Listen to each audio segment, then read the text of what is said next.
زما آقا و مولا سره صحابه کرامو څنګه محبت کړی دی. بخاری حدیث دی. عروه بن مسعود رضی الله تعالی عنہ او مسوره بن مخرمه دا دواړو لا ایمان نه دی راوړی. مکې خلکو راولېږل چې مسلمانو څو کلونه وشول مکې نه هجرت کړی د مدینې ته لږ ورشئ ویې ګورئ څه حالاتو کې دي دی لاړلو بطور یو جاسوس مسلمانو خواته چې څه یې وکتل هغه پیغام یې راوړو. څه یې وکتل دی وایي ما د په خدای ذات قسم وي لقد وفدت على النجاشي والقیصر کسرا ما رأيت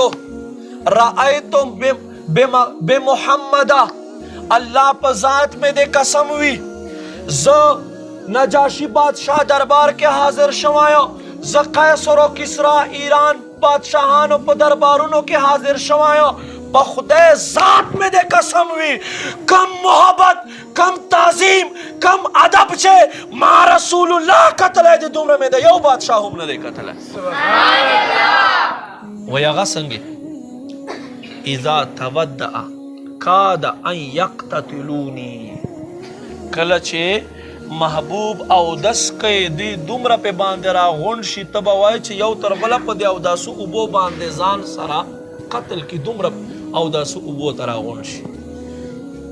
ته رښتیا ووایه داسې محبت پسو کې مونږ چې میلاد منو کو خلک وایي دا وګوره دا خوار وخت نبي علیه السلام یادوي. صحابه د حضور علیه السلام د اوداسه اوبه زمکه ته نه پرېږدئ قرآن نه بعد بخاري د بخاري حدیث درته ویمه نو څه پې کوئ دلک بها وجهه وجلده دا اوداسه